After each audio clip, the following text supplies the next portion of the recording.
Well, could you tell us a little bit about yourself? Well, I'm 44 and I'm self-employed, and I own a water filtration business for well water.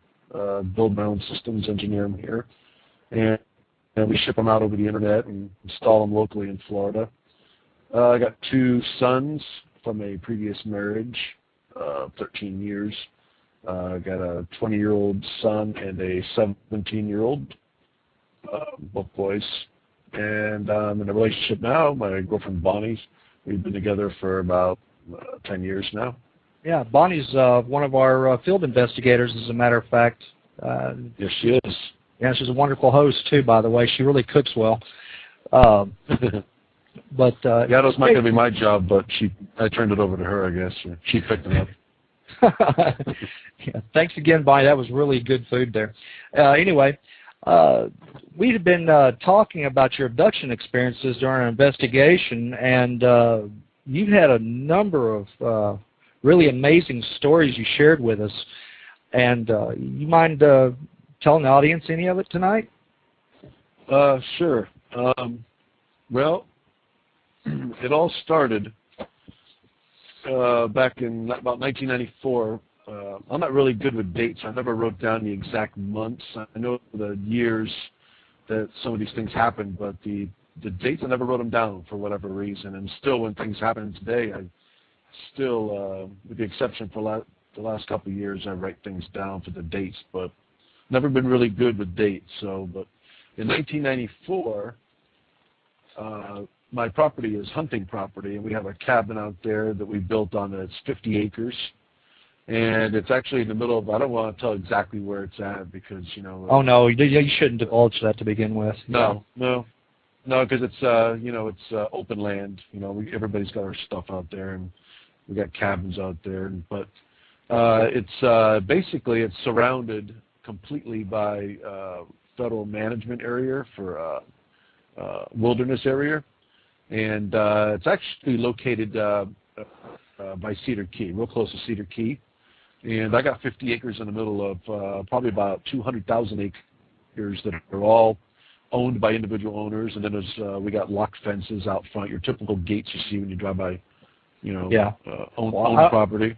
Yeah, I don't know if anybody in the audience has actually been in the actual outdoors, but I'm here to tell you, you don't hear a damn thing. That is no joke. You are. I mean, you can actually hear your ears. Your ears actually will. What's the word for it? They have that high-pitched whine from the noise that you've been used to in the city. And you get out there, and it takes like a day, and it finally goes away, and then you realize how quiet it is outside. You know, it's really nice. Mine takes about 3 days. Does it? Okay. Well, we were. Mine's 50 acres right in the middle of it. And I've owned it since 1986, and we never had really a whole lot going on out there. There's all kinds of animals out there. It's hunting property, so we hunt deer and wild hog out there. And I go out there. I have a cabin we built. Basically, it's about 800 square feet, probably about 500 square feet. It's small. We built it with a chainsaw. Looks like a stilt home on top of 11 foam poles, you know, ex-Florida Power foam poles they gave us. So it's real rustic. You know, you've seen it. Yeah. So I got a deer stand that I put out about 300 yards from the cabin, and it's made out of wood. And this was back in '94. And I climbed up into the top of the deer stand and sat there at about noon. And kind of an odd time to sit in a deer stand. Usually you sit there in the morning or at night. But, you know, back then we weren't, you know, we just got we haven't had, you know, own property for a long time. So hunting was on management areas, so we're just happy to be out there anytime we could. So I sat there in the stand, and I remember vividly my thoughts at the time were, I can remember every thought I had, actually. I was looking at the ground, and I was really wanting to get a trophy buck, and I was looking at the ground. I just focused on a leaf. I realized what my problem was. I kept fidgeting up in the stand and moving too much, so I just focused on a leaf on the ground. I remember going through some things in my head, like, you know, I'm not going to move. I'm not going to blink. I'm not going to, you know, scratch any itches. I'm just not going to move at all. In fact, I'm just going to stare at this leaf until a deer walks out. And I wasn't done with actually that last thought which was about four minutes after I got up on top of that stand. And I'm sitting, I have a Mini 30 rifle, which is like a small version of the M1 Garand. It's an automatic, and I'm just sitting there, and all of a sudden, I hear this sound, and it's sounds like it's kind of far off, the way the pitch is. It sounds like air rushing through a pipe with no motor on it, and all you hear is air being drawn to this. It sounds like it would be like a 1-inch pipe, and air is coming through it really, really loud and strong. But the noise, I couldn't figure out where it's coming from. I didn't bother to look around because, it sounded like it was all around me. Actually, It sounded like it was all around me. So I'm just still staring at the leaf on the ground. I'm like, that is the strangest and the oddest noise I've ever heard. I've been hunting since I was 8 years old, by myself in the woods. Yeah. I used to go hunting in St. Pete here with, for rabbits back when we used to have property out here. We used to have land that wasn't built on it down here. That's where I live now in St. Petersburg. Okay. So that's where I've been here since 1965. So, but in this house I've been in since about the time I bought the property, 1986. But this is 93, and I'm sitting there listening to this sound, and it might be getting louder. I'm not sure, but I just really could not figure out where it's coming from. And I thought to myself, my thoughts were, I'm just going to sit here and just wait until, whatever it is shows up or comes into view. And I realized that the air was kind of charged, and I started getting, the hair was on my skin standing up, and almost felt like it was static. Okay. I think that's you what mean it felt like. Kind of like, I guess during the winter or something when you get that static electrical charge right before you, something pops you? Yep, not even. It was really weak. It was weak. I just felt like whatever it was, I had realized whatever it was coming from above me. So I jerked my head up and looked, and this object, it was black, maybe gray, it had its own color. You probably can't compare it to. The only thing I compare it to is maybe like dark titanium, maybe darker than that, black. It was shaped like a diamond or a delta shape, maybe like a triangle. I'm sitting at the top of a palm tree, and the palm trees, this is about a 30-foot tree, and I'm about 15 feet up in the air, maybe 20 feet, and the ball or top of the palm tree is right above my head, about 10 feet up, and I'm looking through these big palms, and I'm looking, and what I'm looking at is it looks like a black triangle, and it's about I'm guessing it's probably 100 feet across from left to right, but I couldn't see the edges, so it could have been 200 feet. But I'm guessing by the width down the middle, because I did see the front and the back, absolutely. So judging from that, the craft was probably about 100 feet wide. Wow. But I really can't say for sure. Did you see any seams in it or any rivets or anything like that? I mean, how close? I mean, was it that close? It was so close I could have threw a rock up and hit it. It was probably 30 feet above my head. It was I could see the craft almost in its entirety, so it was probably about 40 feet above my head. So I could see the front and the back. If I looked from the front and moved my eyes to the back, I had to physically move my head to see the back of it. So that's how close it was. Wow. But I didn't see any rivets, and I specifically looked for rivets because the first thing I thought of was some kind of a military craft, because the strange thing about our property is it used to be under a F-16 flight strip where it was a no-fly zone for almost, I guess, since day one, and they just now lifted that a few years ago for whatever reason. I think Eglin Air Force Base is in North Florida, and the Tomcats used to fly right over the top of my cabin. They weren't 50 feet above the cabin. Wow. And so you best not have a small plane around there, So they have a flight strip there, and it's a no-fly zone. My buddy even confirmed it. He's a pilot. And so when I focused my eyes on this thing, whatever it was, they had no rivets. I saw some seams. No place for where landing gear comes down. That was my next thing I looked at. But the seams were kind of like odd even on both sides. One side had a couple more seams than the other. Okay. But what I did notice was immediately the first thing I noticed was where the sound was coming from. I'm speculating it was coming from the front because I could see a difference in what the air looked like in the front. The front looked like it was drawing air into it.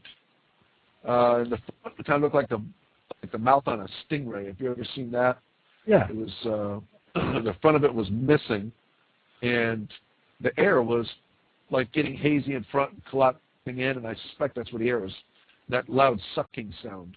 It sounded like air being drawn into a pipe. Yeah. And this thing had no engine sound. It was way too big to be a traditional aircraft. It was sitting on top of me. It was doing maybe a half mile an hour. It might have been just moving just a little bit, but it was pointing in the direction of east. And the second thing I noticed was my eyes moved to the back because I could hear what sounded like sparks, very like a low voltage transfer of energy, like a spark, and it was consistent all the way across the back wing of the craft.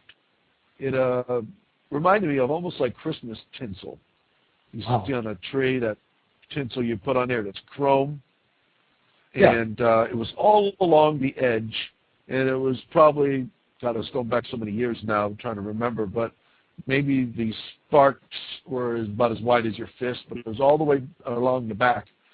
And to give you an idea of how loud the sound was, it was coming into the craft, it was just enough where it was just loud enough and not too loud enough where I could hear the discharge of this spark across the back of the craft. And then the next thing I did, now this is all taking place within about 3 seconds. The next thing I did is I think I went into some kind of like a mild shock. I have no idea what the word for that would be, but I went into a defensive posture, and I raised the gun up to the craft. I would never have shot it, but it was going to, whatever it was trying to do, the next thing I was thinking, it's probably going to open up a door and try to draw me into it, or it was probably going to land on top of my head. I didn't know what it was going to do, but I knew it was there for me. I knew that. And the next thing I did is I put my gun up and aimed it toward the craft, and when I did that, the craft just jolted off. It was gone in a second. I mean, it shot off like if you had a wrist rocket back or a slingshot and you just let it go. It left that quick, and then the sound left with it. There was no sound after it was gone. The craft was gone. Everything was gone. The feeling, everything in a fraction of a second. So what you're saying is if you had blinked, you'd missed it. That's right. Wow. My next move was I couldn't believe what I saw. I instantly knew it was a UFO. I jumped down from the stand, about 3 or 4 steps down. For some reason, I knew my brother was at the cabin. My brother was with me that day. He was the only one with me. My brother's 11 years older than me. He's a plumber. And he's never had any experience in his life. Never had a single experience that he couldn't explain. And I had run to the cabin, and like I said, I was about 300 yards away. It took me a few minutes to get there. And we had the cabin. It was pretty well cleared out at the time. And because we built the cabin like 1987, so we cleared out about 2 or 3 acres there to put that cabin right in the middle of it. Not much has grown up around there since then. So we did have one bush on the back side of the cabin where there's no windows. And down underneath the cabin, about 10 feet out, was this bush. It was about chest high, not even chest high, probably waist high. Yeah. It was just one bush about 5 feet wide. I found my brother on his knees, and he was facing the bush with his face almost buried in the bush, not quite. And I ran up to him, and the first thing I said, Bob, I said, you wouldn't believe what I just saw. I saw a UFO. And he goes, oh, that's great, or neat, or whatever. And I looked over to his left-hand side. He had just bought a brand-new Browning .30-06 rifle, an automatic, and there's about $900 gun. And even though he's not really great at taking care of his guns and all that, I mean, it just, you know, he wipes them down probably once a year. You still with us? Yeah, it's an expensive gun. It was laying in the mud and the leaves to his left. I said, Bob, what's your gun do? What's your brand new Browning doing? That was my exact word. What's your brand new Browning doing in the dirt and the mud over there? About 15 feet from him, to his left. And he goes, oh, I don't know. That was his words. And he went over there and he picked it up, or I might have went over and picked it up. I really can't recall exactly. So he stood up and he was pasty-faced, white-faced, kind of like sweaty on his face, catatonic, wasn't really, you know, just wasn't Bob, you know. And at that point, not much, I can't really what happened after that. I remember the details, but I don't remember, you know. Right. Weren't you telling me that your brother had been talking about he just shot a hog or something? Oh, yeah. He had, to this day, he believes that he was cleaning a buck, a big buck that he shot, and he had it, you know, hoisted up under the cabin. The cabin's about, you know, comes up to the top of your head, about 13 feet off the ground. And he had a deer strung up under there, and he was cleaning it that day. And I know his memory is not, he's got a pretty good memory. But that's what he was not doing that day, I can tell you that. Wow. There's no way, I've never seen him clean a deer into the cabin. And to that day, he did not shoot a deer at that cabin to that day, especially a buck. So I know that for a fact. And he wasn't cleaning a deer that day. So after all these years, back then, I was not really into, you know, the research side of the investigating. You know, I was not immersed into it like I am now because of all that's happened. But yeah. from what I understand, sounds like he's probably got like a screen memory. Right. Because that's not what he was doing. And, you know, I try to talk to him about it. He gets real defensive, you know, starts an argument. So he told me that. As far as what do you recollect happening as far as I think he was taken too, because I had 6 hours of missing time from the time I got into the stand. Actually, 5 minutes had elapsed that I felt that went by.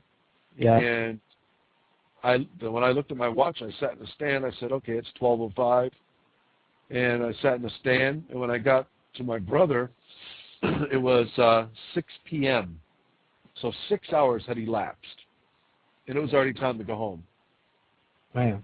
And he didn't make any mention about the time. I did. I was like, 6 p.m. I go, where'd the day go?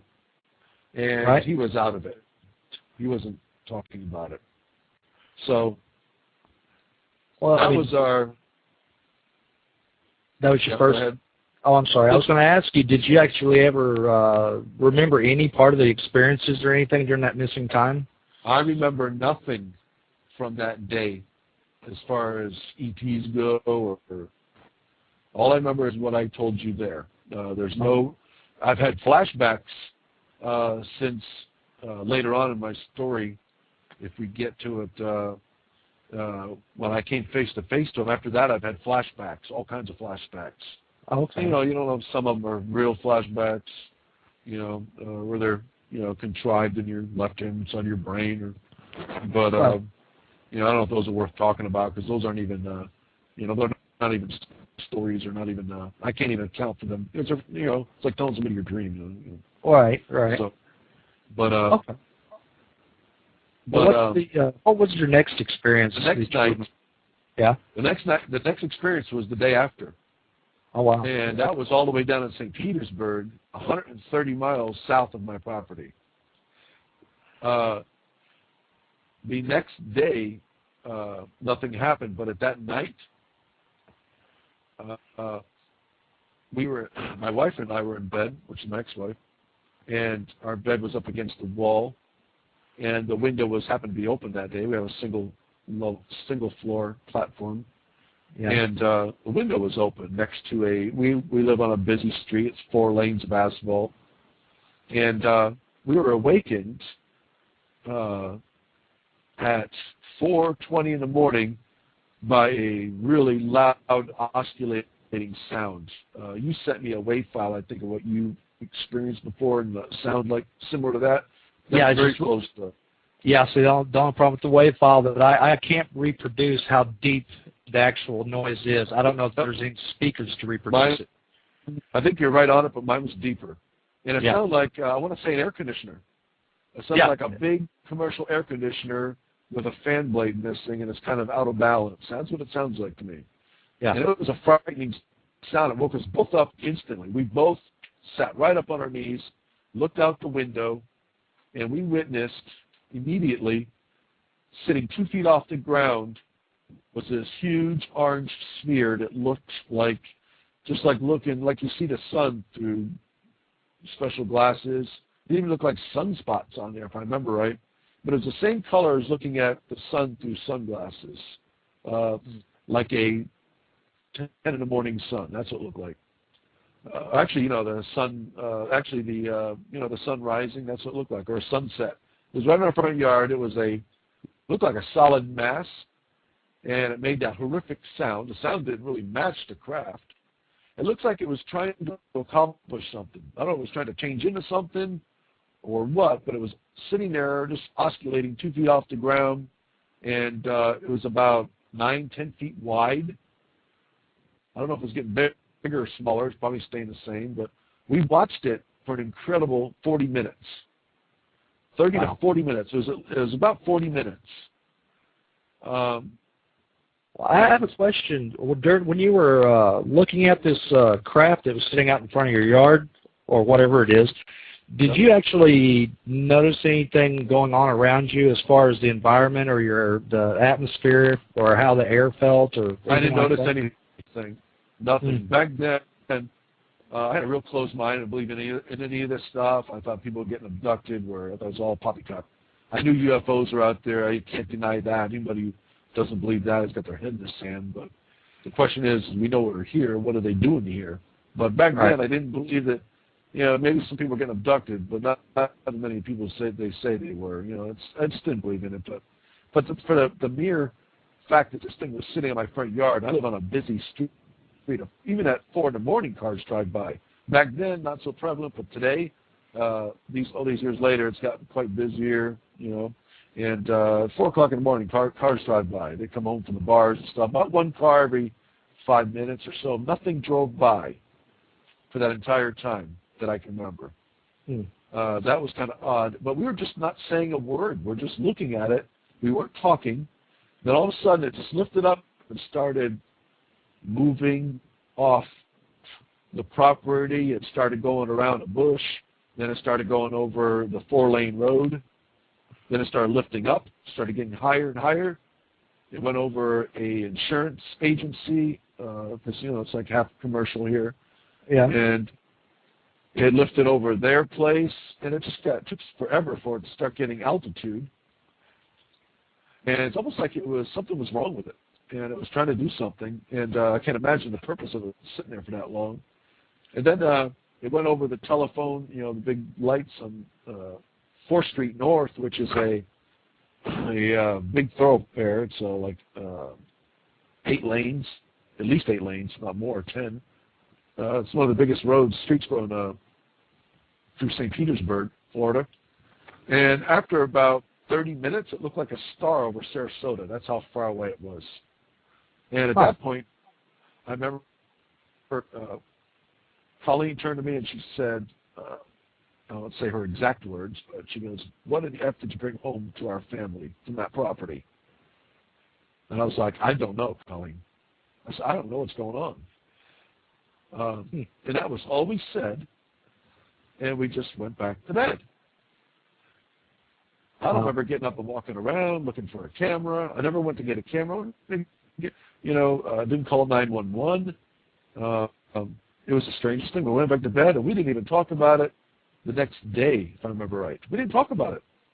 Right. I don't think we talked a whole lot about it until, one day when we were amicable, after we divorced and we sat down for a cup of coffee for a short period, She goes, "Do you remember that thing in the front yard?"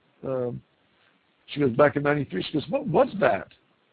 I said, I don't know. I said, I've been, racking my brain, studying everything all these years. I can't figure out what it was. Right. But, she's bothered about it. Today, she's kind of, she's had so many experiences that she doesn't want to talk about any of this stuff now. I think she's kind of like thinking these are fallen angels or whatever. And now she's really turned off to the subject.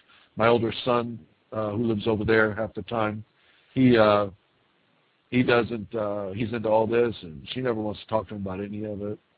And wow.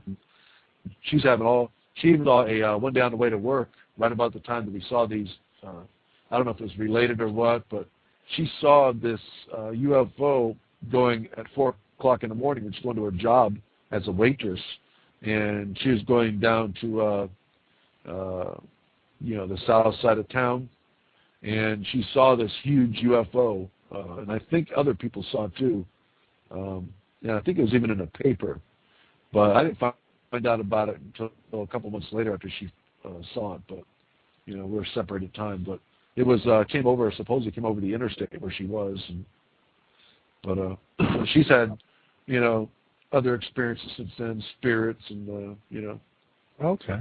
Hey, hang on a second, Eric. Everybody, welcome to the chat room, and anybody out there that would like to call in, our number is 347-945-7799. Call in with your question, ask Eric whatever you'd like. Chat room, go ahead. If you've got any questions, go ahead and ask. Eric, there was one story you were telling me that, man, it just really boggles the imagination. I mean, there's no way possible for anybody to dream this up. Do you remember you were recounting the hog experience at the cabin? Yep. Mike, that was, the same week. I call this my extraterrestrial week from hell. I mean, I had so many things happen that week.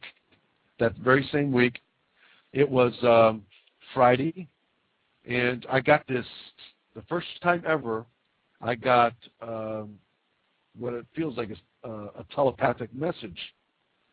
And it was a female's voice for sure. Didn't sound mechanical, sounded like a regular female's voice. And it said, Eric, we need you to come back to the property, and you need to be there before sundown, or before the sun goes down, or the sunset. It was so many words, not exact, but that was pretty close. And I remember saying back in my mind, this, being from my first telepathic message, it seemed so natural to me that, and it didn't startle me. I took it like I've taken it a million times, but I never did. And I didn't tell anybody about it. And when I took it, I didn't think about it as, many years later, I actually had a disembodied spirit voice talk to me, and it talked to my son as well. And that, when I heard that, I thought I was having a stroke. But this was really natural, and I took it for what it was. It was somebody telling me to do something. So I came back and I told her, I said I can't go back up to the property. I said I just came from there. This is my weekend with my kids and my wife. And her return message was, well, you need to get there no matter what it takes if you need to start a fight with her. And I said, well, I've never had a fight with her. I said, so she goes, well, you need to call her a bitch then. And she said the word bitch like she was reading it out of a book.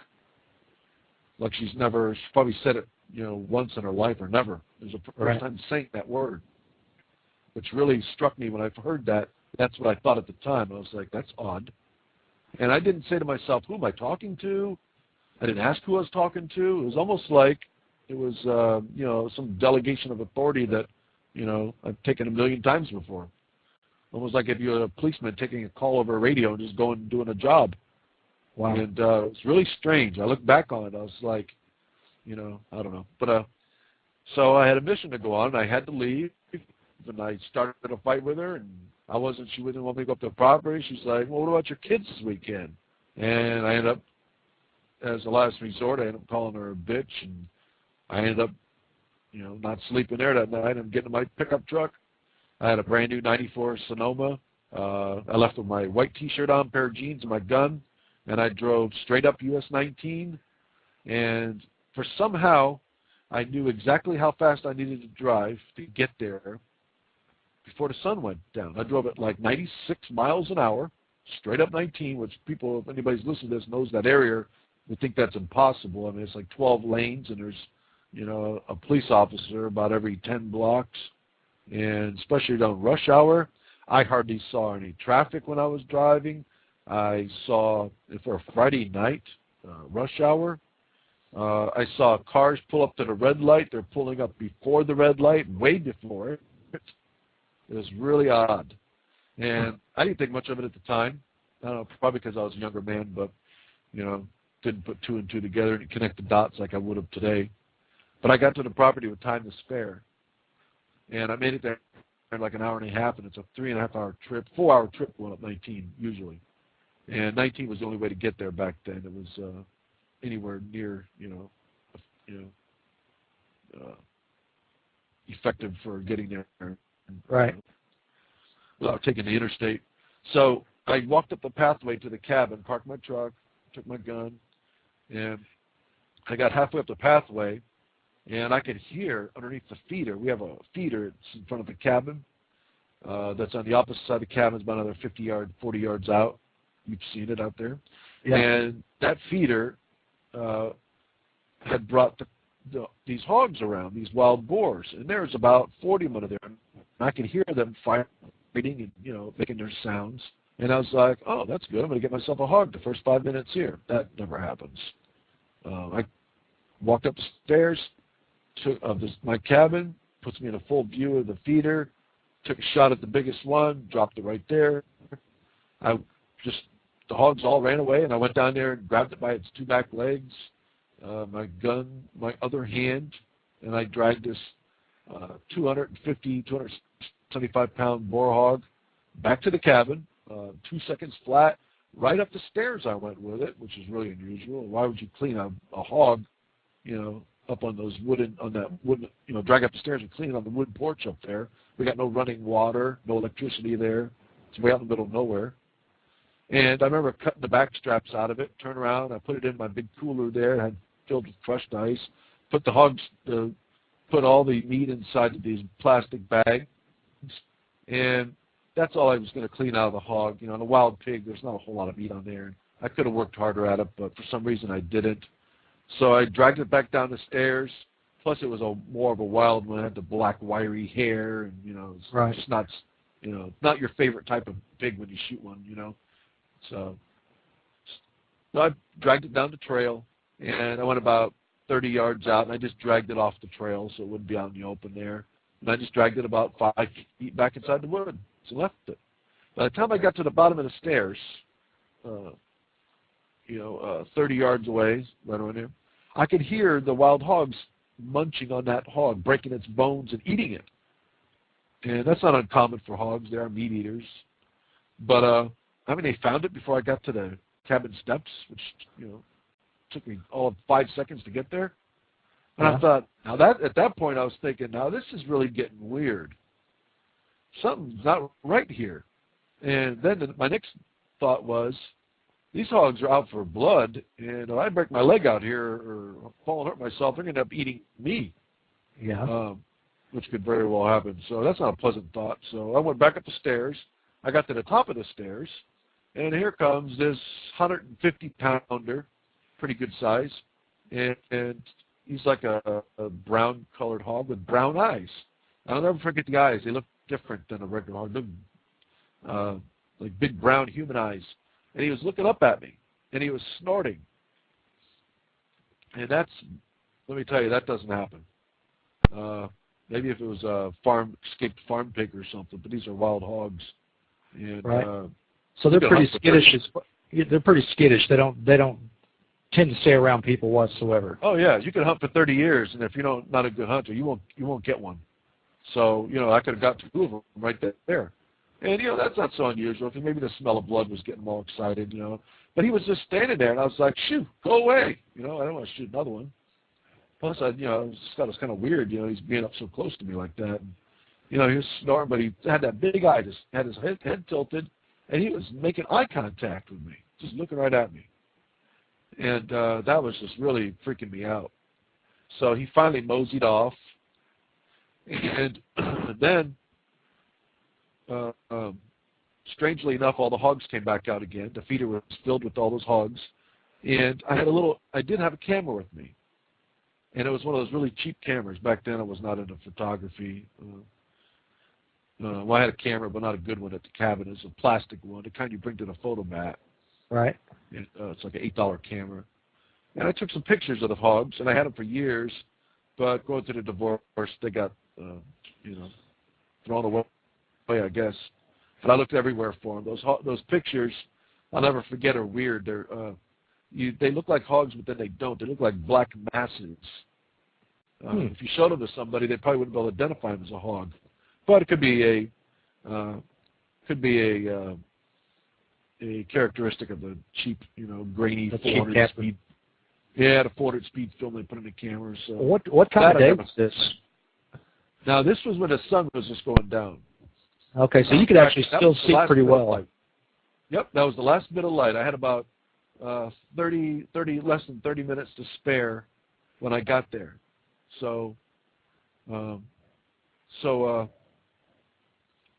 at that point, all the hogs broke free of the feeder and left that area, and then they started walking toward the cabin. And at that very moment, well, probably before that, sea fog rolled in. I guess it's sea fog, but it was really thick fog that really sweet smelling. I'll never forget the taste of it. You could taste it in your mouth. It was so thick. Wow. And you could see, your hand looked fuzzy in front of your face. I could still see the hogs.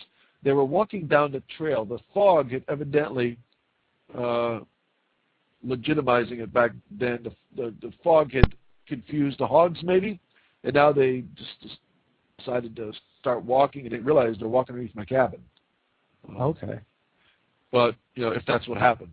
But the fog, I've never seen fog like this before. It was so thick you could cut it.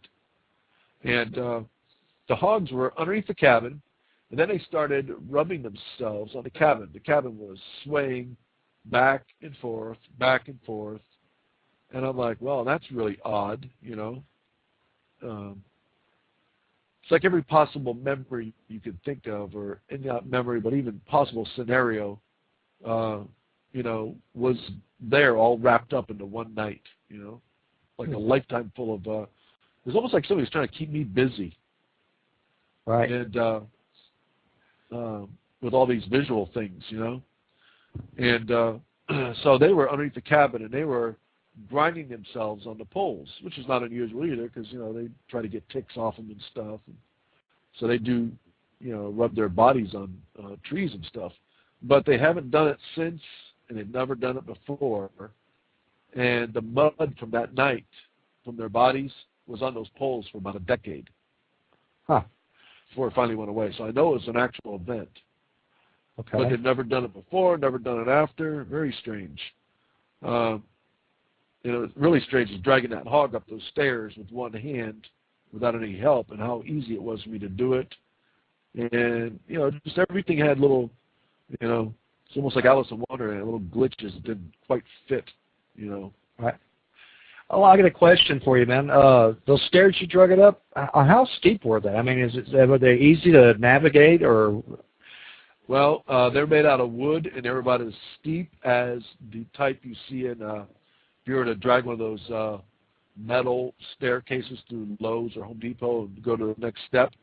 Yeah. Pretty doggone close to that. And now I have metal ones in there, which are those type of steps. But my wooden ones were a little bit wider than those, but they were just as steep. Okay. And here's where it gets really strange for that one. If you get any stranger than that, for that particular day. I ended up thinking, this is going to be, something told me to barricade the stairs. So I dragged the barbecue. I had a big barbecue up there. I dragged that in front of the staircase at the top, so nothing could, once it got to the top of the staircase, I'd have trouble getting onto the porch. And I'm thinking, if they knock down that door in the middle of the night, I'm going to be eaten by hogs. What if they're all crazy and, I can't defend myself with the gun I got? So I'm thinking the best thing to do is, barricade the stairs, because something's not right. Well, I got a question. I don't know if the audience can quite realize how steep the stairs were myself. When I was at the cabin, you literally had to hang on to the side rails to get up the steps you already had installed, since the other was, were there. These were the same way. So I mean, it was pretty much the hog, because there's no way for a hog to go up those kind of steps. It was more like a ladder, wasn't it? Well, it's like ship, like the stairs in a Navy ship. They're that type. Oh, okay. Well, here's the weird thing about it is the hogs did go up and down those steps. Something did all night long that was very heavy, because at that time I had no bunks in that cabin. I had just a couple mattresses on the floor, and that was good enough for back then, So I had a blanket, and I sat there. I remember sitting there in a corner with my gun in my lap, and my last memory of that night before I passed out was the animals, something big and heavy, many of them going up and down the stairs all night, as if they're trying to get at me. And in the morning when I woke up, when I went out on the front porch, the first thing I noticed, the stairs had about 3 inches of black mud on every single step.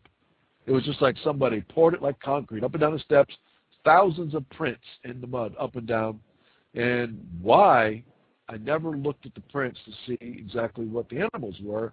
I guess, assumed that they were hogs. But hogs, back then I didn't notice, but talking to a pig farmer and, some people since then are professionals that raise hogs and swines. They say hogs do not climb stairs. They don't like anything underneath their feet that doesn't feel like what's underneath their feet all the time. Like if hogs are raised on concrete, they won't walk out onto grass. They won't walk into dirt. They have to get used to it. All right. And they definitely don't go up downstairs. So you say it's something big and heavy, huh? Oh, well, we were down there on the Yeah, you were saying we were down there on a Bigfoot investigation. You don't think it was Bigfoot or anything like that, do you? I haven't got a clue other than, I looked at the prints, and I don't think I saw any of the prints that were bigger than animal prints. But I didn't look closely at the prints. Would have been a perfect opportunity, but I don't know why. I guess I just glanced at them, and they looked like what I thought they were. I figured it was hogs, so I didn't look any closer. I wish I did, but something, it just broke all the rules that night. And it may sound like it's not a big deal to the average listener, but if you're a hunter, you're sitting there going, yeah, that doesn't happen, and that doesn't happen, and that doesn't happen. Right. But that led up to other experiences later on, too, didn't it? Well, let's see what happened after that. I made some notes here before I called. Well, what about I remember you talking about a lady that you had met, and you were talking about making eye contact with it, the gray or whatever it was, and it remarking that it didn't like your eyes either, or something to that. I can't remember exactly how the story went. Well, here's the thing. After I got divorced, and it was about, let's see what year this would be, probably about 2000, be about 2004. I was in my bed, alone in my bed, and it was about probably about 4:15 in the morning, 4:20. And I heard, I got a small Boston Bull Terrier. She made like a noise, and I kept her out in the carport, like in the garage at that time, and I heard her yelp, because she wasn't house trained. So I heard her yelp, and it was loud, and it woke me up, and I wasn't that asleep anyway, so I opened my eyes up. But at that second, about 2 seconds later, all that I could move was my head, and I couldn't move my body. And at that very second,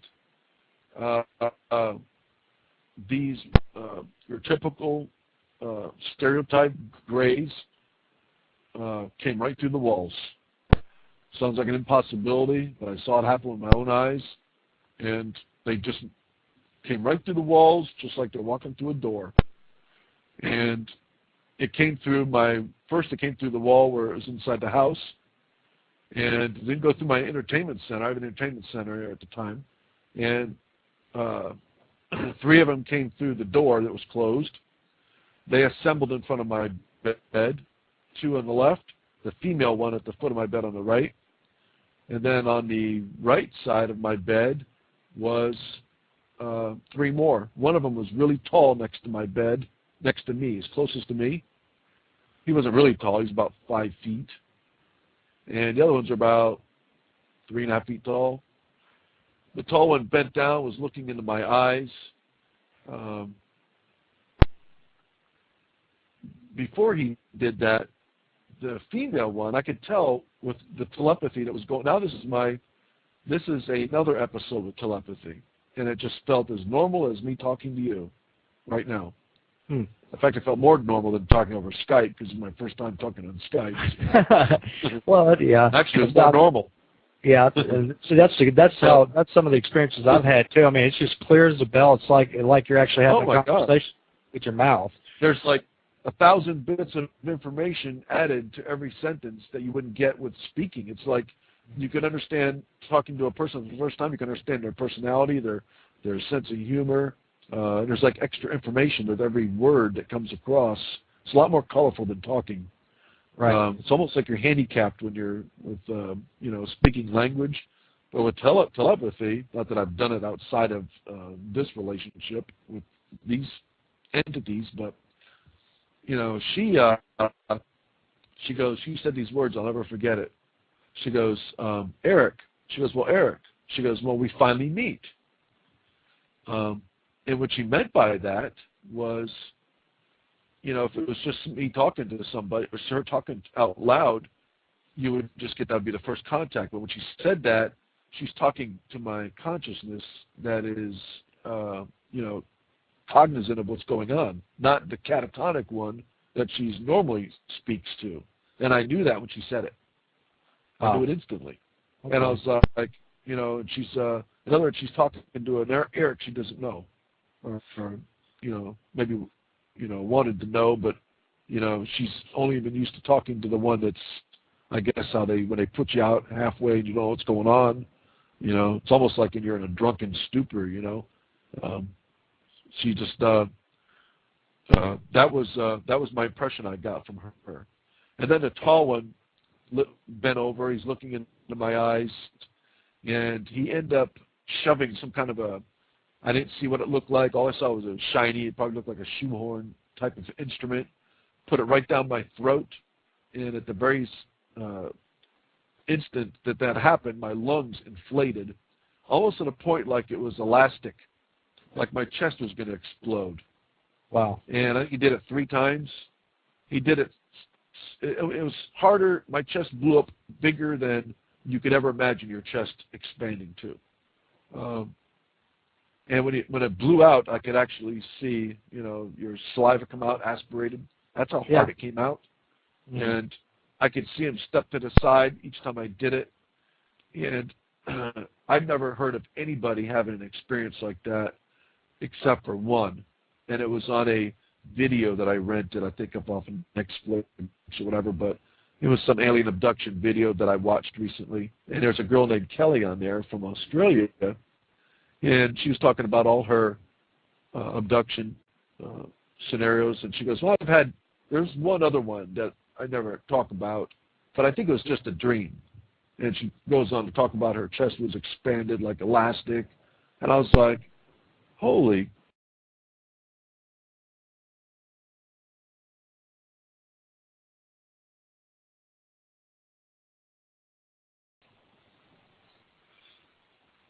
Sorry about the interference, everybody. We're back, and Eric was telling us about the encounter he was having. Eric, do you want to pick up back when you were talking about the lady from Australia? Yeah, she is the only one that I know of that I've, and I've done a lot of reading on the subject. I mean, it's, there's before I know you're running to the end of the show, but there's another time that I had a telepathy experience that was before this one and after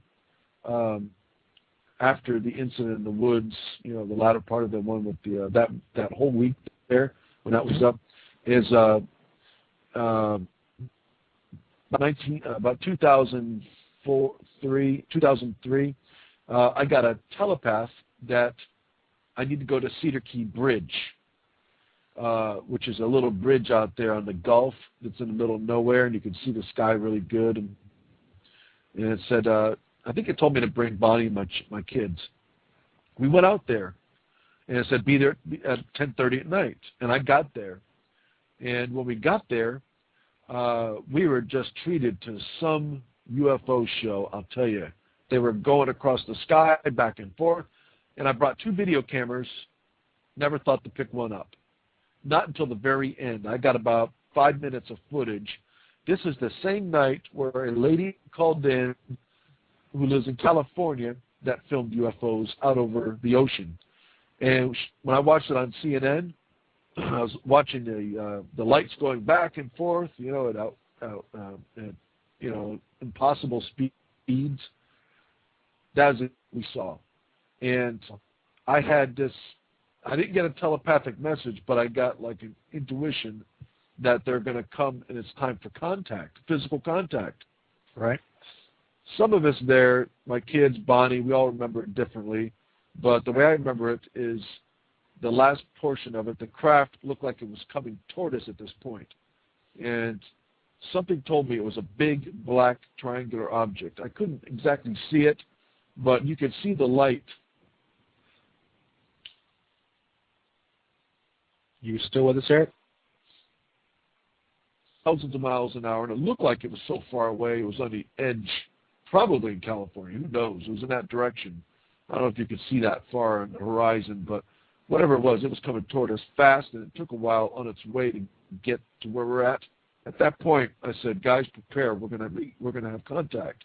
I think I said it where I kind of scared my 12-year-old son at the time, and he's not into this stuff at all. He's got a lot of problems with it. And he was sitting down next to Bonnie. He goes, Dad, tell him not to come. I don't want to see that. I don't want to meet those people. And he was stomping his feet and to get my attention. And I was like, Matt, don't worry. It's going to be fine. At that point, they broke. I know I got this feeling that they broke contact. They stopped. And when they stopped, I was like, give me the video camera, quick, because it's almost over. And I turned the video camera on, and I got, in fact, I just found the tape the other day. The object started changing all these colors of the rainbow.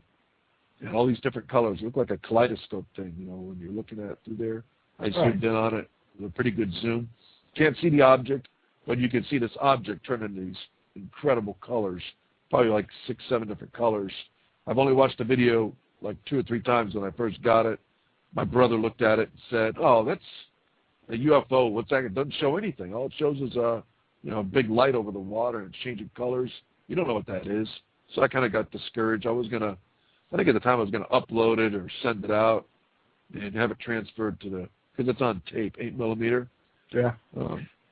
High 8, so I lost interest in it. Lost the tape for a long time, but I just found it. Great. I'm pretty sure that's what it is because it's marked UFO. So, but that was in between when they came into my bedroom. When they came into my bedroom, that was the last full, contact, with the exception of. Well, anyways, let me finish the story when they're in my bedroom. Everybody's probably wanting to hear that. But he did his little thing there where he blew up my chest and did something with some kind of a procedure. And I could tell, even without having telepathy with the other ETs that were in the room, I guess they're ETs, what grays are. Some high beings, I don't know. Maybe they're below us, who knows. But 2 of them to the left, at the foot of my bed, they were some type of security. They were like checking the house first. The one next to her was the girl, the female. The other 2 were like students. The taller one was the one that did the procedure. And he was all about business, let me tell you.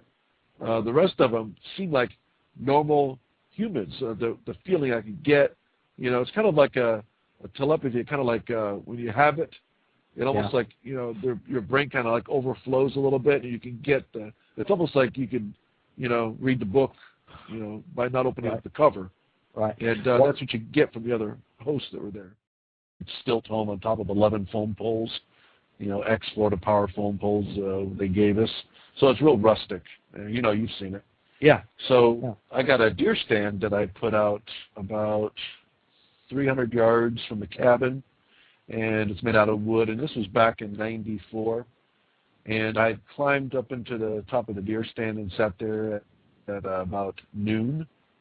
And kind of an odd time to sit in a deer stand. Usually you sit there in the morning or at night, but back then we weren't. We just got we haven't had own property for a long time, so hunting was on management areas. So we're just happy to be out there anytime we could.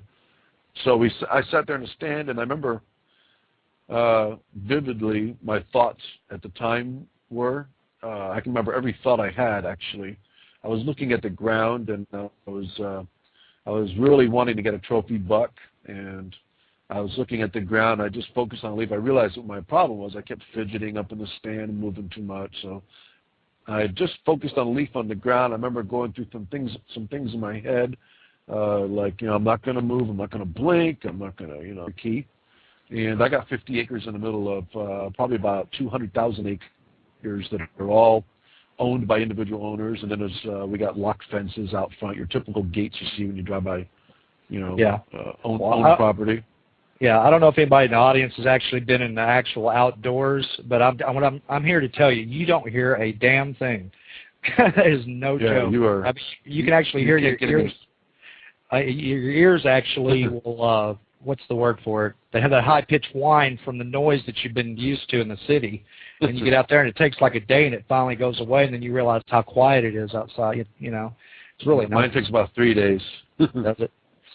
Okay. Well, we were. Mine's 50 acres right in the middle of it. And I've owned it since 1986, and we never had really a whole lot going on out there. There's all kinds of animals out there. It's hunting property, so we hunt deer and wild hog out there. And I go out there. I have a cabin we built.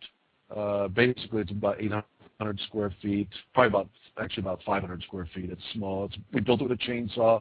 Looks like a... Well, could you tell us a little bit about yourself? Well, I'm 44 and I'm self-employed. And I own a water filtration business for well water. Build my own systems, engineer them here, and we ship them out over the internet and install them locally in Florida. I got 2 sons from a previous marriage, 13 years. I got a 20-year-old son and a 17-year-old, both boys. And I'm in a relationship now. My girlfriend Bonnie. We've been together for about 10 years now. Yeah, Bonnie's one of our field investigators, as a matter of fact. Yes, she is.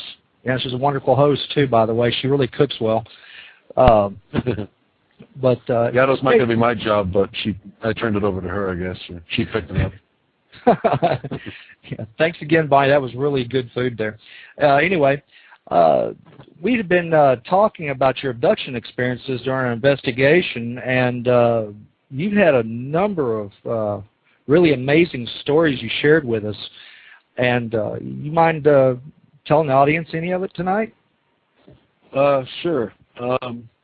Well, it all started back in about 1994. I'm not really good with dates. I never wrote down the exact months. I know the years that some of these things happened, but the dates, I never wrote them down for whatever reason. And still, when things happen today, I still, with the exception for the last couple of years, I write things down for the dates, but never been really good with dates. So, but in 1994, my property is hunting property, and we have a cabin out there that we built on it's 50 acres. And it's actually in the middle of, I don't want to tell exactly where it's at because, Oh, no, you shouldn't divulge that to begin with. No, because it's, it's open land. Everybody's got our stuff out there, and we got cabins out there. But it's basically, it's surrounded completely by federal management area for wilderness area. And it's actually located by Cedar Key, real close to Cedar. Scratch any itches. I'm just not going to move at all. In fact, I'm just going to stare at this leaf until a deer walks out. And I wasn't done with actually that last thought which was about four minutes after I got up on top of that stand. And I'm sitting, I have a Mini 30 rifle, which is like a small version of the M1 Garand. It's an automatic, and I'm just sitting there, and all of a sudden, I hear this sound, and it's sounds like it's kind of far off, the way the pitch is. It sounds like air rushing through a pipe with no motor on it, and all you hear is air being drawn to this. It sounds like it would be like a 1-inch pipe, and air is coming through it really, really loud and strong. But the noise, I couldn't figure out where it's coming from. I didn't bother to look around because, it sounded like it was all around me. Actually, It sounded like it was all around me. So I'm just still staring at the leaf on the ground. I'm like, that is the strangest and the oddest noise I've ever heard. I've been hunting since I was 8 years old, by myself in the woods. Yeah. I used to go hunting in